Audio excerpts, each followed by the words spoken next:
Hello दोस्तों, anti nutrients कुछ ऐसे तत्व होते हैं जो आपके दिन भर के खाने में या आपके फूड प्रोडक्ट्स के अंदर होते हैं जो कि बाकी न्यूट्रिएंट्स को या पोषक तत्वों का अब्जॉर्प्शन या डाइजेशन को अफेक्ट करते हैं। ये एंटी न्यूट्रिएंट्स के बारे में जानना और इनको कम करने की टेक्निक्स को फॉलो करना जरूरी है, क्योंकि ये बहुत कॉमन खाद्य पदार्थों में और कई बहुत हेल्दी खाद्य पदार्थों के अंदर होते हैं।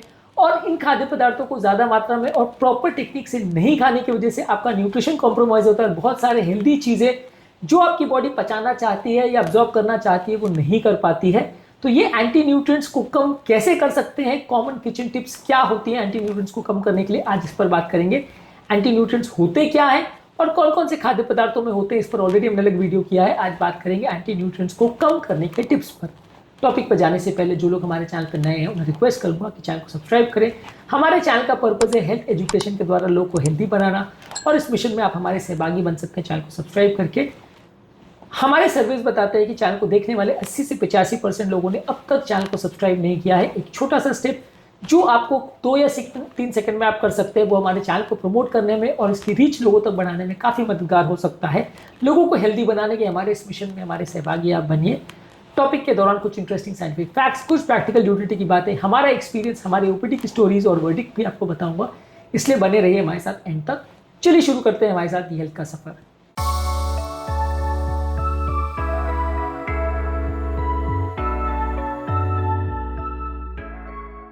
क्या आपको कुछ इंपॉर्टेंट किचन टिप्स पता है एंटी न्यूट्रिएंट्स को कम करने के लिए?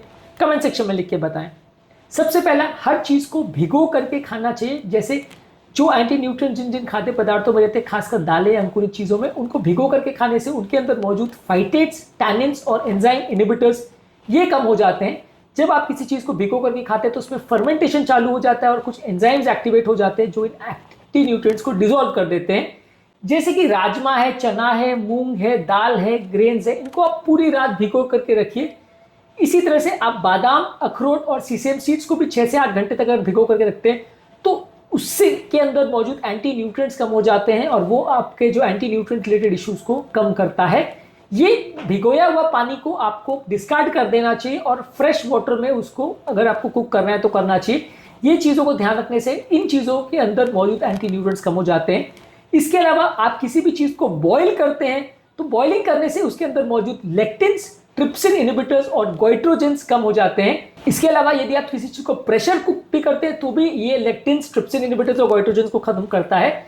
इसके अलावा उसके अंदर मौजूद कुछ ऑक्सैलेट्स और टैनिन्स जो है वो पानी के अंदर निकल जाते हैं। यदि आप इस पानी को डिस्कार्ड कर देते हैं तो आपको ये सारे एंटी न्यूट्रिएंट से छुटकारा मिल सकता है। राजमा और सोयाबीन्स को आप अगर बॉईल या प्रेशर कुक करते हैं तो लेक्टिन्स कम हो जाते हैं। पालक और अमरान को यदि आप बॉईल या प्रेशर कुक करते हैं तो ऑक्सैलेट्स कम हो जाते हैं। इसके अलावा आपको यह भी ध्यान रखने की जरूरत है कि ये सारी चीजें, खासकर जो लेग्यूम प्रोडक्ट्स है, राजमा है, सोयाबीन, इनको प्रॉपरली कुक करके खाइए। अंडर कुक या कच्चे फॉर्म में इनको मत खाइए, नहीं तो ये आपके लिए, बॉडी के लिए नुकसानदायक है। वैसे तो ये अदरवाइज बहुत हेल्दी चीजें हैं, लेकिन आपको इस तरह से खाने से फायदा नहीं करता है। इसके अलावा चीजों को अंकुरित करना भी एंटी न्यूट्रिएंट्स को कम करता है। चीजों को अंकुरित करने या स्प्राउट करने से विटामिन सी और बी कॉम्प्लेक्स का कंटेंट बढ़ जाता है और फाइटेट्स और टैनिन्स कम हो जाते हैं। ये फाइटेट्स और टैनिन जो है बॉडी के मिनरल एब्जॉर्प्शन को अफेक्ट करते हैं, खासकर आयरन को। तो इनको कम करने में चीजों को अंकुरित करने से फायदा मिलता है। एग्जाम्पल है कि जैसे मूंग है, मेथी के सीड्स है, चना है, रागी है, इसको पकाने से पहले आप इनको स्प्राउट होने दें, उसके बाद इनको लाइटली स्टीम करके इनको अगर पकाते हैं तो उनकी डाइजेस्टिबिलिटी भी इंप्रूव हो जाती है, इनका प्रोटीन भी बेटर अब्जॉर्ब होता है और ये आपको ज्यादा फायदा करते हैं। इसी तरह से आप अगर खाद्य पदार्थों को अगर फर्मेंटेशन करके खाते हैं तो इससे भी फायदा होता है। जो फर्मेंटेशन के प्रोसेस के दौरान उस खाद्य पदार्थ के अंदर जो नेचुरल बैक्टीरिया बढ़ते हैं, ये उसके अंदर मौजूद फाइटेट्स, टैनिन्स और लेक्टिन्स को खत्म कर देते हैं। ये आपकी गट की हेल्थ के लिए भी अच्छा है और न्यूट्रिएंट्स की बायो अवेलेबिलिटी को भी इंप्रूव करता है। इस श्रृंखला में इडली, डोसा का बैटर, ढोकला, दही, कांजी, टेम्पे, मीजो, सोरडो, ये सारी चीजें फर्मेंटेड होती है। ये सारी चीजों को यदि आप डोसा, रोटी और इडली बनाने के लिए यूज करते हैं तो ये आपकी हेल्थ के लिए ज्यादा अच्छा है और उसमें एंटी न्यूट्रिएंट्स कम हो जाते हैं।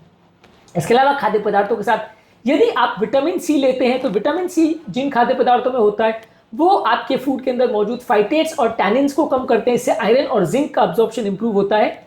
नींबू का रस, आंवला, टमाटर, विनेगर, ये दाल और स्प्राउट्स में डालने से आपका आयरन और जिंक का अब्जॉर्प्शन इंप्रूव हो जाता है। जो भी चीज़ आप खा रहे हैं उसमें आप ऊपर से नींबू या विनेगर का प्रयोग कर सकते हैं, तो ये आपके न्यूट्रिएंट्स के अब्जॉर्प्शन को इंप्रूव करता है और एंटी न्यूट्रिएंट्स को कम करता है। इसके अलावा यदि आप खाद्य पदार्थों को मसाले जैसे हल्दी, अदरक और लहसुन के साथ अगर इनको पकाते हैं तो वो इन्फ्लेमेशन को कम करता है, डाइजेशन को इंप्रूव करता है और एंटी न्यूट्रिएंट्स को कम करता है। इसी तरह से आप हींग, हल्दी, जीरा, अजवाइन, अदरक, लहसुन ये सारी दालों वाली डिशेस में अगर डालते हैं तो एंटी न्यूट्रिएंट्स कम हो जाते हैं और आपकी डाइजेस्टिबिलिटी फूड प्रोडक्ट की इंप्रूव होती है। इसके अलावा जो पानी में आप चीज़ों को उबालते हैं वो पानी को आपको डिस्कार्ड करना चाहिए। ये पानी के अंदर ऑक्सिलेट्स, टैनिन्स और सैपोनिन्स होते हैं। अगर आप पालक को, कोलोकेशिया को या दालों को बॉईल करते हैं, उसमें जो बॉईल किया वो पानी है उसको ड्रेन कर दीजिए और नए पानी में उसको बनाते हैं तो एंटी न्यूट्रिएंट्स कम होते हैं और आपकी बॉडी में न्यूट्रिएंट का अब्जॉर्प्शन ज़्यादा बेटर होता है। इसके अलावा अगर आप चीज़ों को लाइम से यानी कैल्शियम हाइड्रोक्साइड से ट्रीटमेंट करते हैं तो ये भी फाइटेट्स को न्यूट्रलाइज करता है और मिनरल अब्जॉर्प्शन को बेटर करता है। यदि आप मक्का को या कॉर्न मील को अगर आप लाइम वाटर में अगर डिजोल्व करते हैं और उसके बाद अगर उसको खाते हैं तो ये ज़्यादा हेल्दी होता है और ये उसके अंदर मौजूद एंटी न्यूट्रिएंट्स के इफेक्ट को कम करता है। इसके अलावा अलग अलग फूड कॉम्बिनेशंस करके भी आप उसके इम्पैक्ट को कम कर सकते हैं। यदि सीरियल्स को और पल्सेस को आप कंबाइन करते हो, जैसे कि खिचड़ी, इडली, डोसा को अगर आप दालों के साथ अगर खाते हो तो अमीनो एसिड्स बैलेंस हो जाते हैं। इसके अलावा यदि आप पालक को अगर नींबू के साथ और दही के साथ खाते हो तो उसके अंदर कैल्शियम और आयरन का अब्जॉर्प्शन ज़्यादा बेटर होता है। इसके अलावा आपको एक और चीज़ ध्यान रखने की जरूरत है कि बहुत सारे एंटी न्यूट्रिएंट जो हीट सेंसिटिव होते हैं, इसलिए ज़्यादातर चीज़ों को आपको कच्चा नहीं खाना है। जैसे राजमा, सोयाबीन और क्रूसीफेरस वेजिटेबल जैसे फूल गोभी, पत्ता गोभी भी, ये सारी चीज़ों को आप स्टीम करके या सौटे करके खाएं। इनको आप कच्चा खाते हो तो ये फायदा कम करता है, इसके अंदर एंटी न्यूट्रिएंट्स नुकसान ज़्यादा करते हैं। इनको यदि आप स्टीम करके खाते हो तो ये ज़्यादा फायदा करते हैं और एंटी न्यूट्रिएंट्स के इफेक्ट को कम करने में मदद करता है। तो बेसिकली इसको मैं समराइज करूंगा, यदि आप चीज़ों को सोक करके खाते हैं तो उसके अंदर मौजूद फाइटेट्स और टैनिन्स कम हो जाते हैं। ये राजमा, चना और बादाम के लिए एप्लीकेबल है। यदि चीज़ों को बॉयल करके खाते हैं तो लेक्टिन्स और ऑक्सिलेट कम हो जाते हैं। ये पालक और सोयाबीन के लिए एप्लीकेबल है। स्प्राउट करके खाते हैं तो फाइटेट्स और टैनिन्स कम हो जाते हैं। ये मूंग, चना और रागी के लिए एप्लीकेबल है। फर्मेंट करके खाते हैं तो फाइटेट्स और लेक्टिन्स कम हो जाते हैं। ये डोसा, इडली और ढोकला के लिए एप्लीकेबल है। विटामिन सी अगर उसके साथ खाते हैं तो फाइटेट्स, टैनिन्स ये कम हो जाता है। ये विटामिन सी नींबू, आंवला ये सारी चीज़ों में अवेलेबल रहता है। यदि आप मसालों का साथ में प्रयोग करते हैं तो डाइजेशन इंप्रूव होता है। इस मामले में जीरा, हल्दी, अजवाइन, लहसुन, अदरक इस चीज़ों का प्रयोग कर सकते हैं। यदि आप खाद्य पदार्थों के पानी को ड्रेन करते हैं तो ऑक्सिलेट्स और टैनिन कम हो जाते हैं। ये आप पालक और कोलोकेशिया के लिए यूज कर सकते हैं। यदि आप लाइम या कैल्शियम हाइड्रोक्साइड का प्रयोग करते हैं तो फाइटेट्स को न्यूट्रलाइज करता है। ये आप कॉर्न या मक्का के लिए यूज कर सकते हैं। यदि आप फूड प्रोडक्ट की बराबर अच्छी पेयरिंग करते हैं तो ऑब्जॉर्प्शन इंप्रूव करता है। जैसे खिचड़ी में या जैसे आप पालक के साथ अगर नींबू लेते हैं तो इसमें प्रॉपर कॉम्बिनेशन होता है और फूड ऑब्जॉर्प्शन इंप्रूव होता है। इसके अलावा कच्ची चीज़ों को नहीं खाते तो आपको फायदा मिलेगा। चीज़ों को पकाने या स्टीम करने से एंटी न्यूट्रिएंट डिस्ट्रॉय हो जाते हैं। ये दालों के लिए और सब्जियों के लिए एप्लीकेबल है। तो ये सारी वो किचन की टेक्निक्स हैं जिससे आप एंटी न्यूट्रिएंट्स को कम कर सकते हैं और ये सारी so called healthy food products को अपने लिए और ज़्यादा हेल्दी बना सकते हैं।